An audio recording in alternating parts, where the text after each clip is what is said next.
دوستو، جب عباسی ملکہ نے لاکھوں دینار کی نہر بنوا کر کہا حساب قیامت کے دن پر چھوڑتی ہوں، نام تو ان کا امت العزیز تھا مگر دادا زبیدہ کہہ کر بلاتے، سو اسی نام سے انہیں جانا گیا۔ عربی زبان کے اس لفظ کا مفہوم منتخب بھی ہے اور مکھن کا پیڑا بھی۔ یوں گھر والے تو پیار سے کچھ بھی نام دے دیتے، مگر عباسی شہزادی نے اپنے فلاحی کاموں سے اسلام کے سنہری دور کی فوک کہانیوں کے مجموعے الف لیلہ 1000 راتیں میں تو ایک جگہ پائی ہی رہتی دنیا تک اس نام کے زندہ رہنے کا بھی اہتمام کر دیا۔ زبیدہ خوش شکل، ذہین، نرم گو، رحم دل، مخیر اور نہایت خوش پوش تھیں۔ چچا زاد ہارون الرشید سے شادی ہوئی، جو 4 سال بعد 5ویں عباسی خلیفہ بنے اور سن 786 سے 809 تک حکمران رہے۔ کینیڈی لکھتے ہیں کہ ہارون الرشید کی سب سے مشہور ملکہ زبیدہ ایک پڑھی لکھی اور قابل خاتون تھیں، جو تقریباً 30 سال تک دربار میں اپنا مقام اور اثر و رسوخ برقرار رکھنے میں کامیاب رہیں۔ یوں تو ریاست میں بھی خوشحالی تھی، مگر زبیدہ نے والد جعفر بن منصور سے ورثے میں خوب دولت پائی تھی۔ السیوطی نے تاریخ خلفاء میں لکھا ہے کہ زبیدہ کو والد کی طرف سے قیمتی جائیدادیں، پیسہ، زمین اور ملازمائیں ملیں۔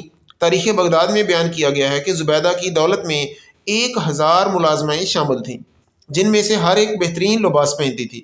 زبیدہ اپنے جائیدادوں اور متعدد کاروباری منصوبوں کے انتظام کے لیے معاونین رکھے۔ ان کے اپنے محل کا انتظام بھی عالیشان طریقے سے کیا جاتا۔ کھانا سونے اور چاندی کی پلیٹوں میں پیش کیا جاتا تھا۔ انہوں نے جواہرات سے سلے جوتے کا فیشن بھی متعارف کرایا۔ وہ چاندی، آبنوس اور ریشم سے بنی پالکی پر بھی سوار ہوتی۔ ان کے محل میں دیواروں پر قرآن کی آیات سنہری حروف میں کندہ تھیں۔ محل جانوروں اور پرندوں سے بھرے ایک باغ میں گھرا ہوا تھا۔ رابرٹ ہالینڈ اپنی کتاب خدا کی راہ میں عرب فتوحات اور اسلامی سلطنت کی تخلیق میں لکھتے ہیں کہ زبیدہ کی آزادانہ آمدنی تھی، جس سے وہ خاطر خواہ خیراتی عطیات دینے اور خلیفہ پر طاقت اور اثر و رسوخ استعمال کرنے میں کامیاب ہوئی۔ جب زبیدہ نے ہارون الرشید سے شادی کی تو ان کی دولت میں اور بھی اضافہ ہوا۔ ہارون نے خود بھی شاندار محلات، مساجد اور عوامی عمارتیں تعمیر کیں۔ زبیدہ نے ان میں سے بہت سے منصوبوں کے لیے اپنی دولت استعمال کی۔ زبیدہ اپنی انسان دوستی، غریبوں اور ضرورت مندوں کی مدد کے لیے بھی مشہور تھیں۔ وہ اکثر اپنی دولت کم نصیبوں میں تقسیم کرتیں اور انہیں خوراک، لباس اور رہائش فراہم کرتیں۔ ایک بار قیدیوں کے لیے روٹی اور پانی کو خود چکھا تاکہ یہ یقینی بنایا جا سکے کہ وہ اچھے معیار کے ہیں اور انسانی استعمال کے موزوں ہیں۔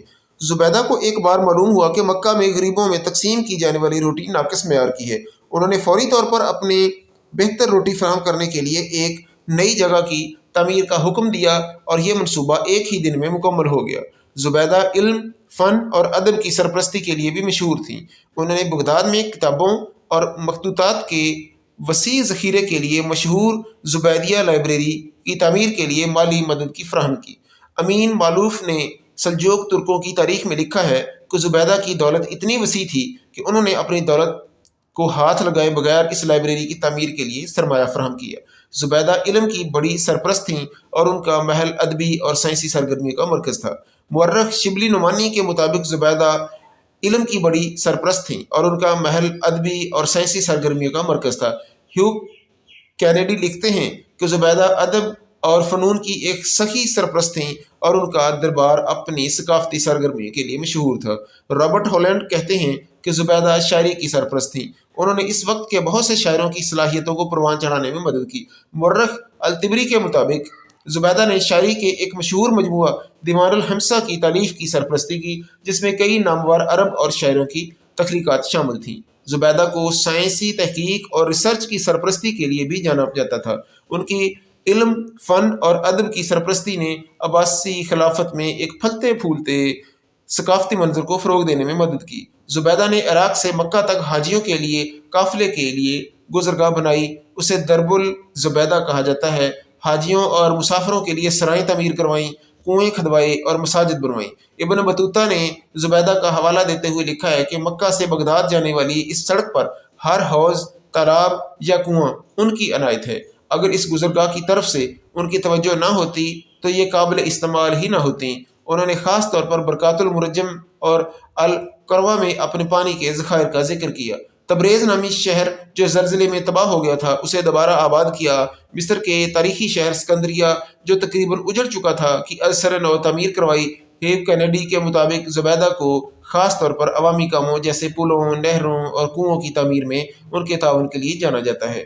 مورخ الطبری کا کہنا ہے کہ زبیدہ نے جزیرہ نمائے عرب میں بڑی تعداد میں کنوؤں اور واٹر چینلز کی تعمیر کروائی تاکہ مسافروں اور زائرین کو صاف پانی فراہم کیا جا سکے۔ زبیدہ کو یتیم خانوں، ہسپتالوں اور دیگر خیراتی اداروں کی مدد کے لیے بھی جانا مانا جاتا ہے۔ وہ ان اداروں کی مدد کے لیے بڑی رقم عطیہ کرتیں اور ذاتی طور پر رقم کے استعمال کی نگرانی کرتیں۔ زبیدہ کی عوامی فلاح اور بہبود میں شراکت نے عباسی سلطنت میں لا تعداد لوگوں کی زندگی کو بہتر بنانے میں مدد کی۔ مکہ اور عرب کے دیگر علاقوں میں پانی کی قلت تھی۔ ایک بار جب مکہ زبیدہ حج کی غرض سے مکہ میں تھیں، انہوں نے اہل مکہ اور حجاج کو درپیش پانی کی قلت دیکھی تو ماہرین کو بلا تعطل پانی کی فراہمی کا یقینی بنانے کے لیے ذمہ داری سونپ دی۔ بہت کوششوں کے بعد ماہرین نے بتایا کہ انہیں کئی کلومیٹر دور 2 جگہوں سے بہتے چشموں کا سراغ ملا ہے، مگر ان چشموں کے پانی سے مکہ پہنچنے میں جگہ جگہ پہاڑی سلسلے رکاوٹ تھے۔ مورخین کے مطابق ملکہ نے حکم دیا کہ ان چشموں کا پانی مکہ تک پہنچانے کے لیے ہر قیمت پر نہر کھودو، چاہے کدال کی ایک ضرب 1 دینار میں بھی پڑے۔ ماہر انجینئرز کے مشورے پر مسجد الحرام سے 36 کلومیٹر کے فاصلے پر شمال مشرق میں وادی حنین سے نہر نکالنے کا کام شروع کیا گیا۔ 3 سال دن رات ہزاروں مزدور پہاڑیاں کاٹنے میں مشغول رہے۔ حنین سے وادی نعمان، پھر میدان عرفات اور وادی عرفہ سے منی اور مکہ تک کھودنے کے بعد اس نہر کو جاری کر دیا گیا۔ مورخ ابن خلکان کے مطابق اس منصوبے پر، جس میں آب زمزم کے کنویں کو گہرا کرنے میں بھی شامل تھا، 20 لاکھ دینار خرچ ہوئے۔ نگران نے کام مکمل ہونے پر اخراجات کی تفصیل ملکہ کے سامنے پیش کی۔ ملکہ اس زمانے میں دریائے دجلہ کے کنارے اپنے محل میں رہتی تھیں۔ مورخین کے مطابق انہوں نے حساب کی تفصیل لی اور دیکھے بغیر دریا میں پھینک دی۔ کہا، میں نے یہ کام محض اللہ کی رضا کے لیے کیا، یہ حساب میں قیامت کے دن پر چھوڑتی ہوں۔ انجینئر کی شاہکار اس نہر کا نام عین المشاش تھا، لیکن شہرت عین الزبیدہ یا نہر زبیدہ کے نام سے ہوئی۔ متبادل ذرائع میسر آنے تک نہر زبیدہ 1200 سال تک مکہ اور ملحقہ علاقوں تک پانی کی فراہمی کا بڑا ذریعہ رہی۔ آج بھی اس کا ایک بڑا حصہ محفوظ حالت میں موجود ہے۔ ناظرین، یہ ویڈیو آپ کو کیسی لگی؟ کمنٹ باکس میں ضرور